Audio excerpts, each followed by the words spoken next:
Chapter 3. Battle against Riku. There were 4 figures in the round room. Xemnas turned to Cyax. Tell me your progress. Our plans are proceeding as well as might be expected, said Cyax. Axel left for Castle Oblivion this morning. Our little puppet sure is a wonder, Xigbar remarked, and a vicious smirk came to his face. It's a shame we don't have Vexen around to follow her. The organization still has his technical expertise, as he notated and saved everything. Cyax replied, utterly unfazed. We're not facing any difficulties in that regard. And when those difficulties do arise, Xaldin, his arms folded from the start, regarded Cyax with disdain. You may find yourself hard-pressed to handle every possible scenario. I take issue with this implication that Vexen's demise at the hands of the boy with the Keyblade was my fault, Cyax said. Right, I forgot. The kid did it. Xigbar echoed with a heavy dose of accusatory sarcasm. Cyax ignored this and continued. I have reports from Demyx and Luxord that someone in a cloak identical to ours has made an appearance on various worlds. They must be mistaken, said Xaldin. It must be one of us. Allowing for the possibility of unreliable witnesses, I believe it should be investigated. Xemnas promptly responded with orders for Cyax. Have Xion look into it. Xigbar leaned back in surprise. Why Xion? Are we not accounting for the possibility that our impersonator could be with Sora? Actually, do we even know where that trio went?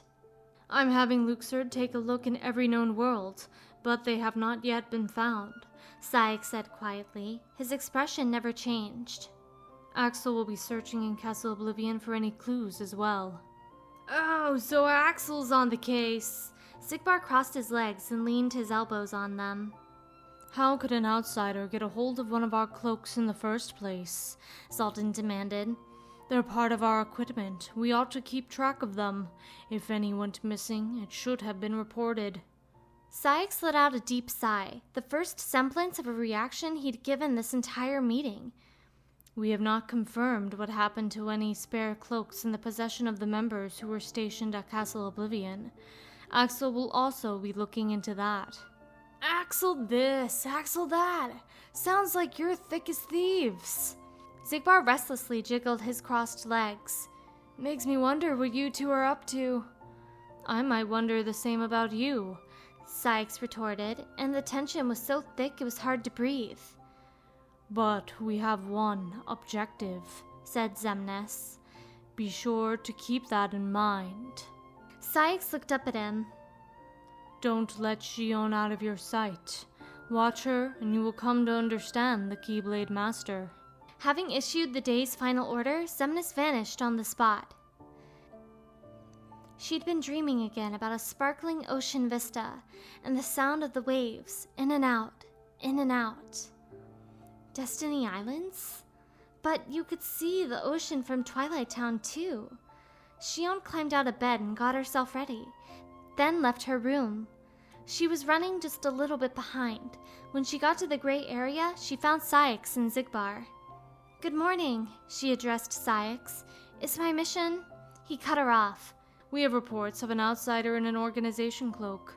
You will investigate the matter. Where? Agrabah to start. To start?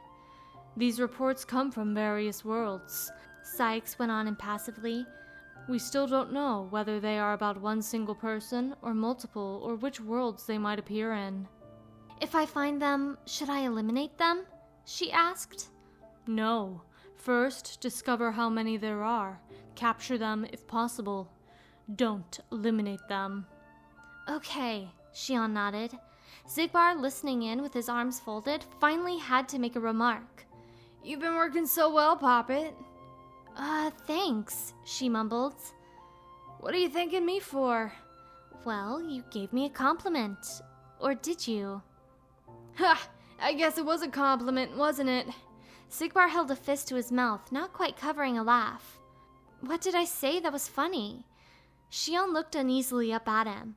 Oh, nothing. You're completely right. If Cyax was interested in their conversation, he gave no indication. Meanwhile, Roxas was already in the beast's castle with Xaldin. Gashes in the walls told them of a fearsome battle between the Heartless and the castle's master. But Roxas had one question for Xaldin. Why is the beast fighting so much? That is what we're here to find out, said Xaldin. They climbed the stairs from the entrance hall toward the grand doors, which Roxas was fairly certain led to the ballroom. He was right.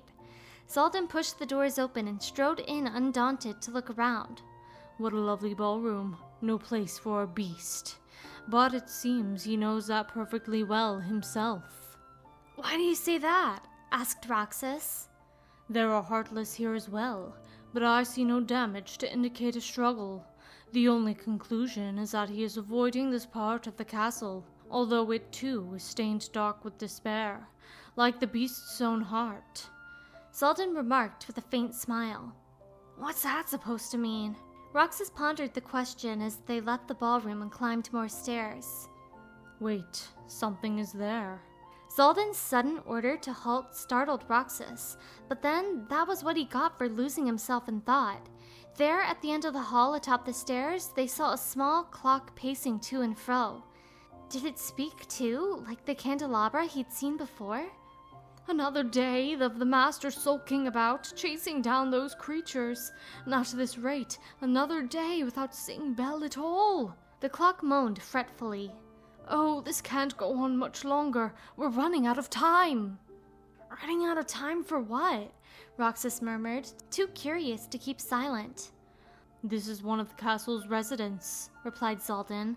Like the beast, he was human once. The beast used to be human? Our investigations have suggested as much. Some kind of spell transformed him into that creature. A spell? Roxas, remember why we are here. Let's move on. They continued the investigation, although, come to think of it, Roxas hadn't been down that particular hallway at all yet. They darted past to the anxious clock and up another staircase to find a long corridor with several doors.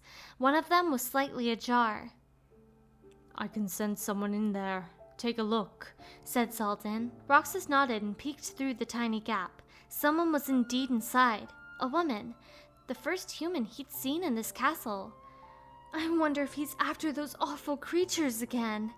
Distracted, she paced slowly around the room. Of course, it's all he does these days. So this castle is home to a proper human too. Xaldin was peering in over Roxas's shoulder. She must be Belle. How do you figure that? Her high status is obvious if you listen to the servants, and only someone important would be afforded the courtesy of such a fine room. So that's Belle, Roxas whispered.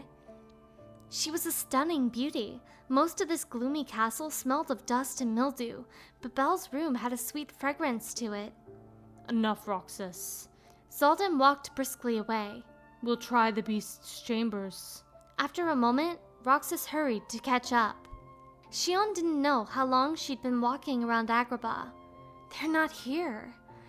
The sands reflected the blinding sunlight, creating a glare from two directions. She had already searched the city and the surrounding desert. The only place left to look was that cave. By now, she was wondering if there really was someone posing as a member of the organization. It's so hot, she groaned. Who would wear this cloak if they didn't have to? According to what she'd heard, standard organization attire was meant to help protect the wearer from the influence of darkness, which was why wearing them was essential, Sykes had told her. If she took it off, darkness might swallow her up. But what was darkness? Hearts, darkness, so many things she didn't understand. As Xion began to head into the cave, the ground suddenly felt unsteady beneath her. What? Before she could collapse, she braced herself against the wall. An image brushed up against the back of her mind. What was it? A memory? Who are you? Roxas and Xaldin stood at the door to the beast's chambers. So, this is where the monstrous master resides, said Xaldin. Yeah, I'll take a look. Roxas stealthily opened the door and peeked inside. The room was completely wrecked, draperies shredded and walls deeply scored. But he saw no beast inside. and all the way in the back, on a small table gleaming on the moonlight from the window, a glass vessel covered a single red flower. A rose? Just as Roxas ventured closer, a dark mist clouded the air, and Xaldin appeared in front of him. Huh? How did you... Apparently, Xaldin had inferred the beast's absence and decided to take a shortcut inside via the corridors of darkness, straight to the rose. He eyed it appraisingly. I sense power in this rose, he murmured. Then he turned it and promptly walked out of the ruined room. That will do for today. Wait, really? Roxas called after him. Xaldin paused. What is it? I mean, have we done enough investigating? We've made a valuable discovery. Valuable? Are you talking about the lady? Lady, said Xaldin. Oh, yes, Belle. It seems there is some connection between her and that beast, but the rose will prove more significant. What do you make of it, Roxas? Well, it seems important to him. Roxas looked again at the rose beneath the glass, safe in the back of the chambers. It was somehow sparkling, unlike anything else here. Precisely, that is no ordinary rose. The room is in tatters, save for one corner, because to him, at least, it is more precious than all the castle's riches. Is that why he's fighting the Heartless? He wants to protect the rose? Indeed. It holds some strange power. Perhaps the Heartless are drawn to it as well. Is that the reason he's fighting so hard? But why was the beast so determined to protect a flower? Our work here is done, Xaldin declared. We have the beast's weakness. We do? That which we treasure has power over us, Roxas. His heart is captive to it, and that makes it his weakness. Captive? I don't get it. Everything Xaldin said only got harder and harder to follow. Nor should you. You have no heart to love with. Let's not linger here. Roxas had to hurry to keep up with Xaldin's pace. In Twilight Town, Xion stared dreamily at the sunset. She hadn't come across anyone in Agrabah wearing an organization cloak. The mission hadn't involved any fighting, but it was tiring to search for something when you didn't know if it was there to be found. Hey, you're here early, Roxas said from behind her. She turned to see him holding an ice cream bar. Work went quick today, she replied, grinning. I guess Axel's still out on that classified mission. He sat beside her and started on his ice cream. Xion had already finished hers. So, where'd they send you, Roxas? The beast's castle. I was with Xaldin. A pensive look came to his face, as if he were recalling something, and he turned to her. You remember the beast we saw, Xion? The castle's master? Yeah, I remember. They'd been on a mission there together before.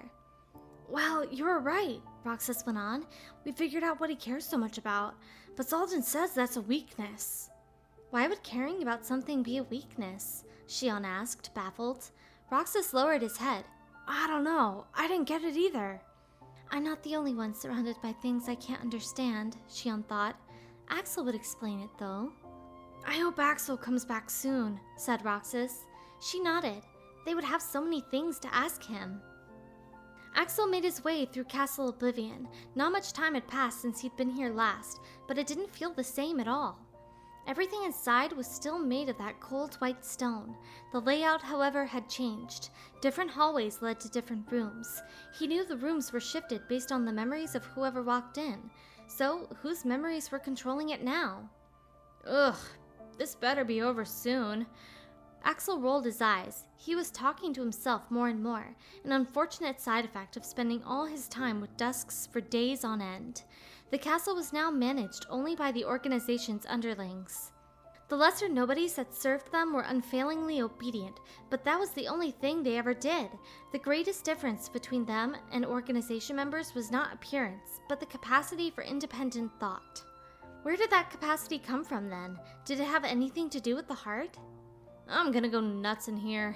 Axel scratched his head and continued his search of the bizarre castle. You still haven't found the imposter?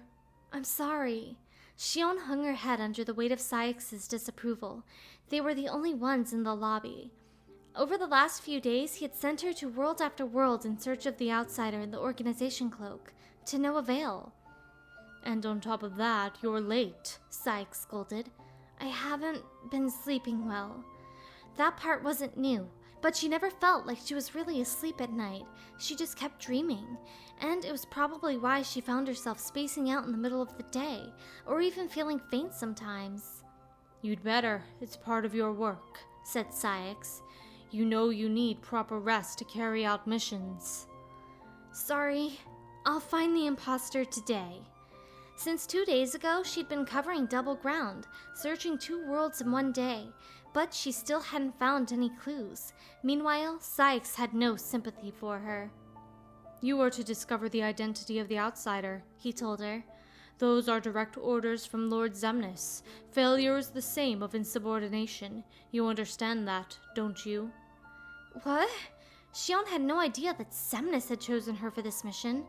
To the best of her knowledge, Ceyx was the one in charge of assigning tasks. "I assume I've made myself clear. Keep looking." With that, Ceyx turned his back on her and left. Xion stood alone in the vast lobby. Roxas stepped into a world he'd never been to before. Halloween Town, a strange, shadowy world with a fat, round moon hanging in the dark sky. Lamps burned faintly here and there too, but they didn't give nearly enough light to dispel the ominous gloom. What a weird place. It was also empty. He didn't see any of the world's inhabitants. After a bit, he came to an open square and found an odd mechanism. What is this? As Roxas peered up at it, something came hurtling down toward his face. Whoa! What fell was a blade heavy enough to cleave someone in 2. Geez, that thing's dangerous. Why would they put that out here like this? He looked askance at the device as bats fluttered overhead. Xion went to Beast's castle. That other person in the organization cloak was apparently roaming through various worlds. Usually people were bound to the world they lived in, so this was no ordinary target. So far, that was all she knew. The Dusks had told Ceyx where their quarry was last seen, but beyond that, they had no information. They didn't even know what sort of person they were after. Xion wandered outside to the grand courtyard, pausing at the top of the stairs and staring at her feet with a sigh. No one's here. But then someone came. She raised her head and the keyblade was already in her hand. There in the middle of the garden was the imposter. She couldn't tell anything about the person beneath the hood, but this meant she'd found the culprit. So now what? She could sense an intense, unwavering stare as she readied the keyblade. Then, in the next instant, an eerie-looking sword was coming straight toward her. Do I really have to fight? Xion charged to meet her opponent. Keyblade and sword clashed, and it felt strange. She had no other way to describe it. Just a strange sensation, an uncanny shock running through her. Who are you? Do I know you? The uncertainty interfered with her technique, but she doubted she could win on her best day. Each time that sword met her keyblade, the impact numbed her hands.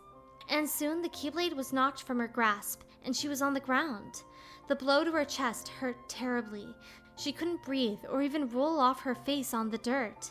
In the edges of her vision, her opponent pushed back the hood. She felt a hand on her back and reflexively dragged herself up. And then, at last, she saw his face. A tall young man with silver hair and a black blindfold tied over his eyes. For some reason, he backed away from her, afraid. Who are you? Why do you have the keyblade? Uncertain why he was asking her that, Xion retorted with her own question. What about you? Why are you dressed like one of us? He turned his back on her and started to walk away, before replying at last. To make sure my best friend can sleep in peace. Best friend? Sleep? What was he talking about? I don't know who you're supposed to be, but you can't fight fire with sparks. Your keyblade is a sham. Worthless. He picked up the keyblade from the ground and tossed it at her. Are you saying my keyblade is fake? She ducked her head for a moment, then glared at him. What do you know? The keyblade was her weapon. Roxas had helped her get it back. It was real and important to her. Nothing fake about it. Her fingers closed tight around it, and she leaped to her feet for another attack. But he didn't even have to use his sword to dodge the strike and sweep her feet out from under her. Xion tumbled to the ground again. Just find a new crowd. Trust me, you should get out from under their shadow. With that, he kept walking. You're the fake! She cried, pushing herself up. This imposter is telling me that my Keyblade is a sham, she thought. Well, he's wrong. The young man paused.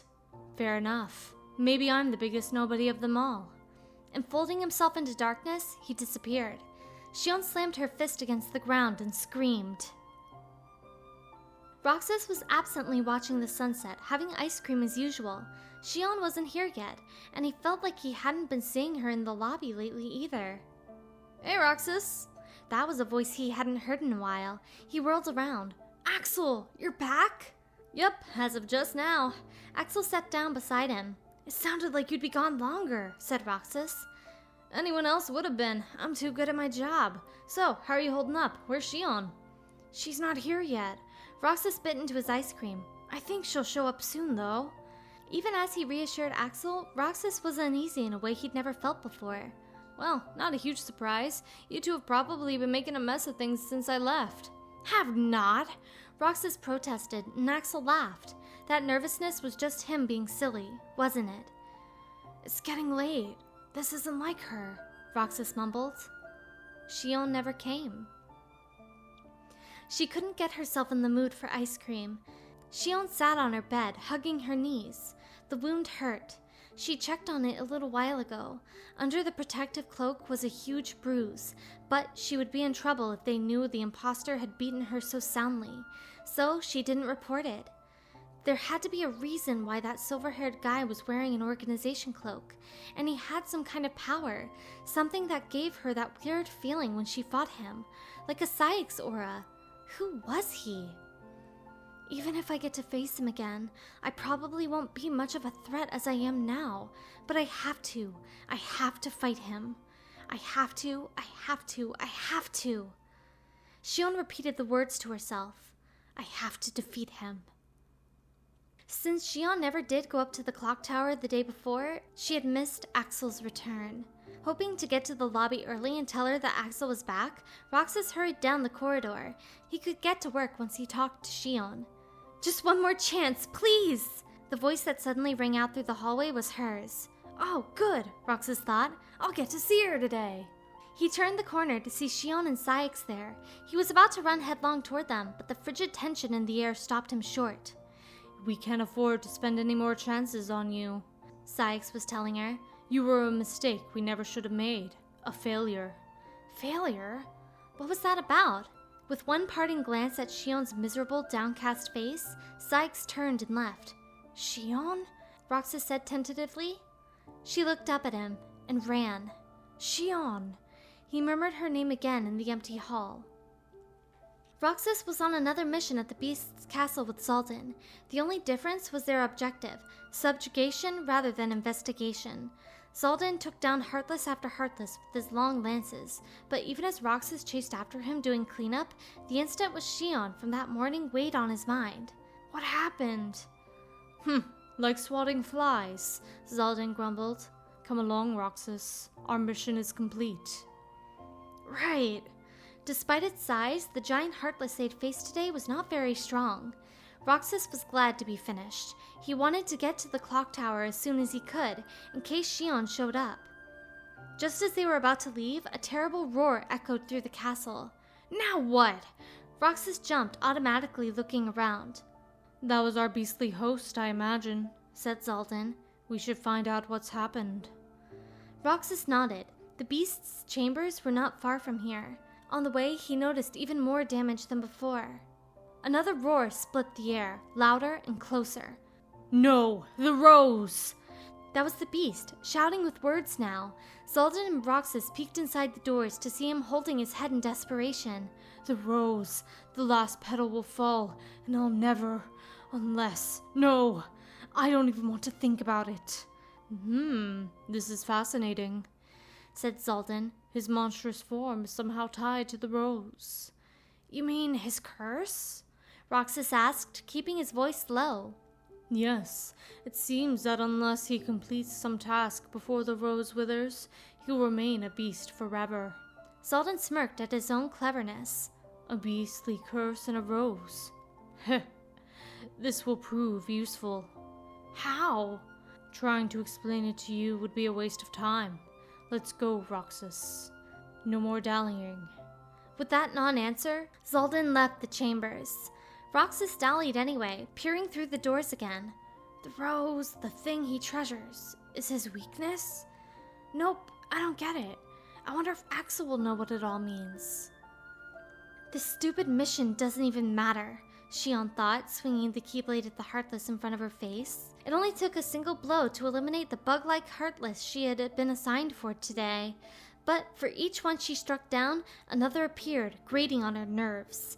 Halloween Town was a dismal place, full of gravestones. Xion stared helplessly up at its giant moon overhead. What am I supposed to do? There was no one at the clock tower again. I was really hoping she'd be here today, Roxas thought, eating his ice cream alone. It was Axel who finally arrived. So, what's up with Xion? She's not here again. Oh well. Axel took his perch next to Roxas. They were silent for a moment. After a few more bites of ice cream, Roxas remembered his questions. Hey, Axel? Axel turned mid-bite. Do you have anything you couldn't stand to lose? Axel shifted in surprise and pulled the ice cream bar out of his mouth. What? Where'd that come from? I saw someone today and he was talking about something like that. It was so important he couldn't even think about losing it. Xaldin told me that's a weakness, and I started thinking about how I don't have anything. Yeah, because you don't have a heart, Axel sighed, weary of having to point it out. Oh, I guess. Roxas stared down at his dangling feet. Nobody's must have things they couldn't stand to lose, but I don't. He just wasn't finding the right words for what he'd wanted to say. How could he get Axel to understand? I mean, Demyx doesn't have a heart, but he'd go nuts if you took his sitar, wouldn't he? Roxas tried. You've got a point. So, okay, say you don't need a heart for things to be important to you. Maybe the closest thing we nobodies have is our pasts. It's the memories that give things value. Memories. Roxas mumbled at his lap. Well, I don't remember my past, so I guess that explains it. Axel pondered that for a few seconds before suggesting, what about your present, though? Roxas looked up. Somehow, he hadn't expected to hear that from Axel. Huh? You've got your memories since you joined up with the organization, right? There must be something special to you there. I don't know. Memories? Roxas didn't have any from when he was a human, but he did remember his time with the organization so far. Wait, you're right. I don't want to forget about you or Xion. Forgetting something means losing a memory, and that's what I don't want to lose, my memories of them. But where do they go when you forget? What happened to my memories of my human life? See? Said Axel. Everyone's got things they want to hang on to, even us nobodies. Roxas slumped over again. It was kind of a scary thought. The words tumbled out of him. Oh yeah? How do you manage that without a heart? Axel shot back. I mean, when I think of losing you and Xion, or my memories of you, I forget what it's like to be with my friends. It is scary. It was like a cold breeze had found its way under his cloak. Roxas shivered. The mere idea made him so afraid. Afraid, scared, what does that mean anyway? Fear's an emotion. It doesn't exist for us. But I am feeling it. I'm scared right now. Axel and Xion ceasing to exist. The thought was even more frightening to him than his own termination. Roxas didn't want to dwell on it at all. Axel looked away into the distance. Something in you probably does remember what it's like to be scared, so you think you're feeling it now. Xion's not coming again, Roxas thought, raising his eyes to the sunset. What if I forget all the memories I have now? What'll happen to me?